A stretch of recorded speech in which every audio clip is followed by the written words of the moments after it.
Hi students, welcome to this e-learning video on physics. Today our topic of discussion is what is the first law of thermodynamics. So let's start learning. इस law को understand करने के लिए आपको कुछ previous concepts को समझना बहुत ज़रूरी है. इस वीडियो में हम उसको रिवाइज करते चलेंगे और साथ में बात करेंगे फर्स्ट लॉ ऑफ थर्मोडायनामिक्स के बारे में. फर्स्ट लॉ ऑफ थर्मोडायनामिक्स ये कहता है कि हीट एनर्जी की एक ऐसी फॉर्म है जो कि law of conservation of energy को फॉलो करती है. मिसाल के तौर पे यहाँ पे आपको ये समझने की ज़रूरत है कि लॉ ऑफ कंजर्वेशन किस तरीके से कोई एनर्जी फॉलो करती है. दैट मीन्स कि heat can neither be created not destroyed, only it can be transferred from one form to another. एक फॉर्म से दूसरी फॉर्म में चेंज हो जाती है हीट एनर्जी, लेकिन ये कम्प्लीटली डिस्ट्रॉय भी नहीं होती, ना ही हम इसे इंटायरली क्रिएट कर सकते हैं. फर्स्ट लॉ ऑफ थर्मोडायनामिक्स की ये बात आप यहाँ से भी समझ सकते हैं, जैसे कि हमारा जो सनलाइट का सोर्स है सन, उसके अंदर से निकलने वाली हीट हमारे प्लांट्स भी उसको एब्जॉर्ब करते हैं, हमारी बॉडी उसे एब्जॉर्ब करती है. सो ओवरऑल क्या होता है कि हीट जो है वो यूटिलाइज हो रही होती है किसी न किसी तरीके से. आपको मज़ीद फर्स्ट लॉ ऑफ थर्मोडायनामिक्स को अंडरस्टैंड करने से पहले टेम्परेचर को अंडरस्टैंड करना ज़रूरी है. टेम्परेचर के कुछ इंपॉर्टेंट पॉइंट्स हैं, जिनमें से पहला पॉइंट ये है, अगर हम मैक्रोस्कोपिक फॉर्म में बात करें, कि temperature is equal to the average kinetic energy of gas molecules. यानी कि जो आपके पास गैस मौजूद है उसके अंदर जो मॉलिक्यूल्स हैं उनके मोशन की वजह से उनके अंदर काइनेटिक एनर्जी स्टोर्ड होती है, और जैसे जैसे आप किसी बॉडी का टेम्परेचर इंक्रीज़ करते जाते हैं उसकी काइनेटिक एनर्जी इंक्रीज़ करना शुरू हो जाती है. जब गैस मॉलिक्यूल्स की काइनेटिक एनर्जी इंक्रीज़ करती है, एज अ रिज़ल्ट उसके अंदर स्टोर्ड थर्मल एनर्जी इंक्रीज़ करती है. सो दैट मीन्स कि टेम्परेचर जो है वो बहुत मेन रोल प्ले कर रहा होता है थर्मल एनर्जी को इंक्रीज़ या डिक्रीज़ करने के लिए. मिसाल के तौर पे जैसे आपने स्टोव को ऑन किया हुआ है या हीट पे कोई भी लिक्विड रखा हुआ है, पानी रखा हुआ है, चाय रखी हुई है, कुछ भी रखा हुआ है, जैसे जैसे आप उस सिस्टम के अंदर हीट को डालते जाएंगे, हीट को बढ़ाते जाएंगे, उस सिस्टम के अंदर जो मॉलिक्यूल्स मौजूद हैं, जो पार्टिकल्स मौजूद हैं, उनकी काइनेटिक एनर्जी इंक्रीज़ करेगी और एज अ रिज़ल्ट उस बॉडी का टेम्परेचर इंक्रीज़ कर जाएगा.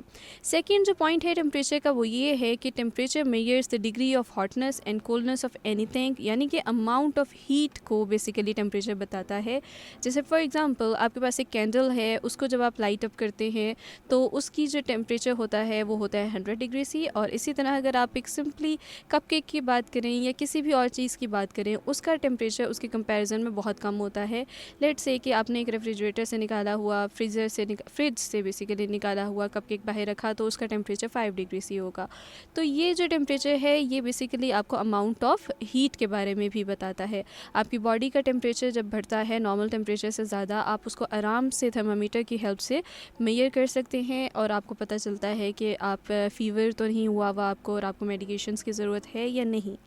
इसी तरह टेम्परेचर का जो लास्ट इंपॉर्टेंट पॉइंट है वो ये है कि एनर्जी जो हमें जो एनर्जी ट्रांसफ़र होता हुआ नज़र आता है वो हमें बेसिकली उस एनर्जी ट्रांसफ़र को हम हीट फ्लो कहते हैं, लेकिन हम उसको रिप्रेजेंट करते हैं टेम्परेचर के साथ. तो टेम्परेचर एक बहुत इंपॉर्टेंट हमारे पास एक यहाँ पे टर्मिनोलॉजी है और इसके थ्रू हम लोग डिफरेंट चीज़ों को चेक कर सकते हैं. माइक्रोस्कोपिक फॉर्म में हम गैस मॉलिक्यूल्स की मूवमेंट को चेक कर सकते हैं, अमाउंट ऑफ हीट को चेक कर सकते हैं और एनर्जी ट्रांसफ़र के बारे में चेक कर सकते हैं.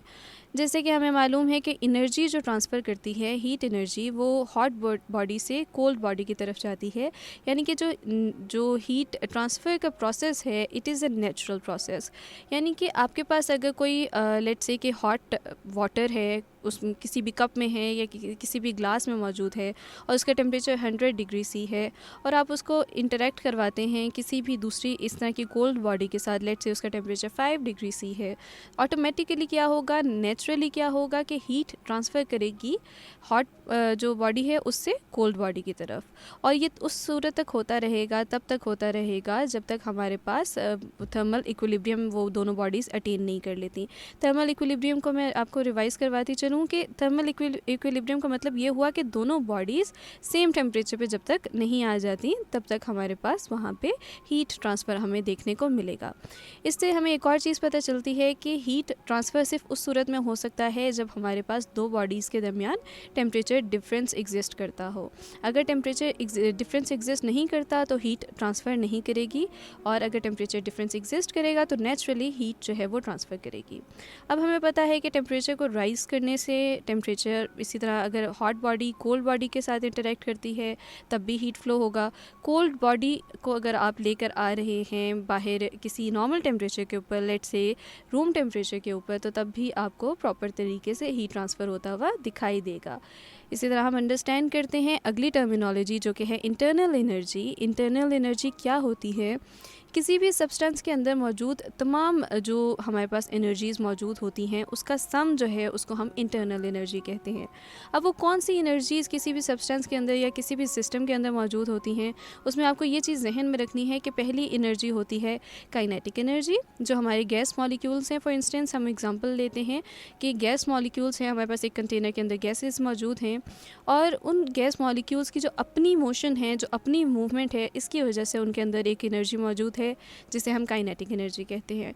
एंड फॉर इंस्टेंस हम कहते हैं कि जो हम गैस को जिसको इमेजिन कर रहे हैं वो गैस आइडियल गैस है।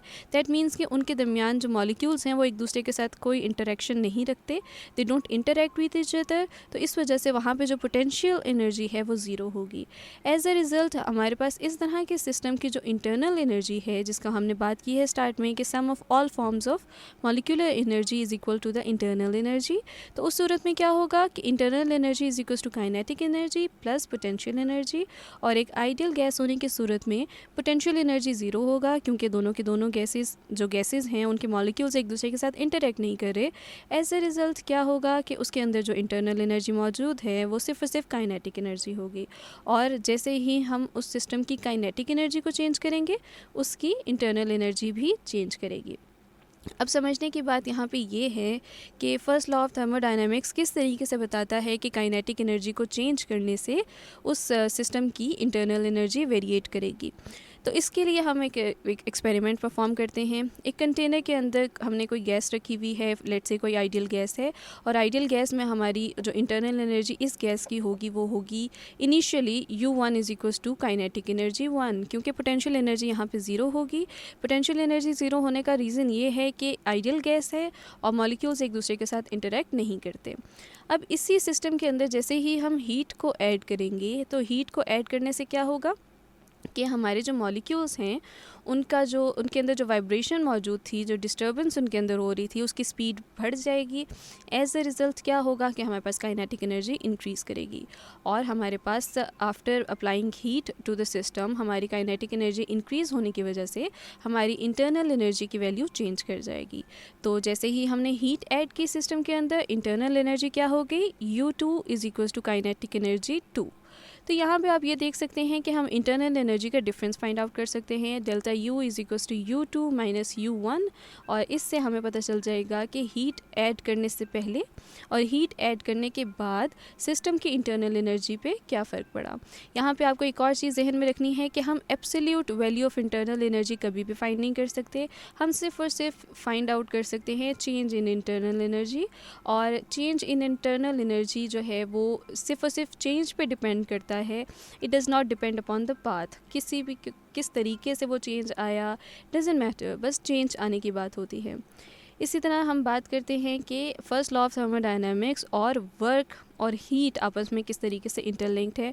हमने इंटरनल एनर्जीज़ के बारे में बात की है, हमने हीट ट्रांसफ़र के बारे में बात की है, अब हम बात करते हैं वर्क के साथ ये किस तरीके से हम इसको लिंक कर सकते हैं। उस चीज़ को अंडरस्टैंड करने के लिए आपने क्या करना है कि आपके पास एक कंटेनर के अंदर गैस मॉलिक्यूल्स कुछ मौजूद हैं। अगेन हम एक आइडियल गैस को कंसिडर कर रहे हैं, और उसके ऊपर इस सूरत में हमने उसको कंप्रेस किया हुआ है किसी पिस्टन के साथ। और क्या होता है कि इनिशियली उसमें हमारी जो इंटरनल एनर्जी मौजूद है उसकी वैल्यू है U1 is equals to kinetic energy 1 initially, और इसके बाद हमने इस सिस्टम के अंदर हीट ऐड की है। हीट जो ऐड की है उसकी वैल्यू लेट्स से कि उसको हम डिनोट करते हैं Q के साथ, और उसके रिज़ल्ट में क्या होगा, जैसे ही आपने सिस्टम में हीट एंटर की है तो क्या होगा कि हमारे मॉलिक्यूल्स इस हीट को एब्जॉर्ब करेंगे और एक लार्जर एम्पलीट्यूड पे उनकी वाइब्रेशन स्टार्ट हो जाएगी, और एज अ रिज़ल्ट क्या होगा कि काइनेटिक एनर्जी जो है वो इंक्रीज़ करेगी, और काइनेटिक एनर्जी इंक्रीज़ करने की सूरत में इंटरनल एनर्जी भी इंक्रीज़ होती है, वो चेंज कर जाती है। और क्या होगा कि जैसे ही इंटरनल एनर्जी इस सिस्टम की चेंज होगी, U2 is equals to kinetic energy 2 होगी, तो हमारे गैस मॉलिक्यूल्स क्योंकि क्योंकि उनके दरमियान डिस्टेंस बढ़ना शुरू हो गए हैं, वो हमारे पिस्टन के ऊपर एक फ़ोर्स लगाना शुरू कर देंगे। They will do some work on the piston और पिस्टन जो है एक ख़ास डिस्टेंस पे मूव कर जाएगा।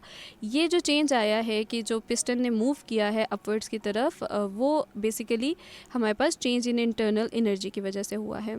तो यहाँ पे आपको ये चीज़ समझने की ज़रूरत है कि फर्स्ट लॉ ऑफ थर्मोडायनामिक्स हमें क्या कह रहा है कि जो भी हीट आप किसी सिस्टम में इंट्रोड्यूस करवाते हैं या ऐड करते हैं, उसमें से हाफ पार्ट जो है उसकी इंटरनल एनर्जी को चेंज करने के लिए इस्तेमाल होता है और हाफ पार्ट जो है उस पर वर्क डन करने के लिए यूज़ होता है। So first law of thermodynamics हमें ये बताता है whenever heat is added to some system, half part is used to change the internal energy and half part of it is used to do some work.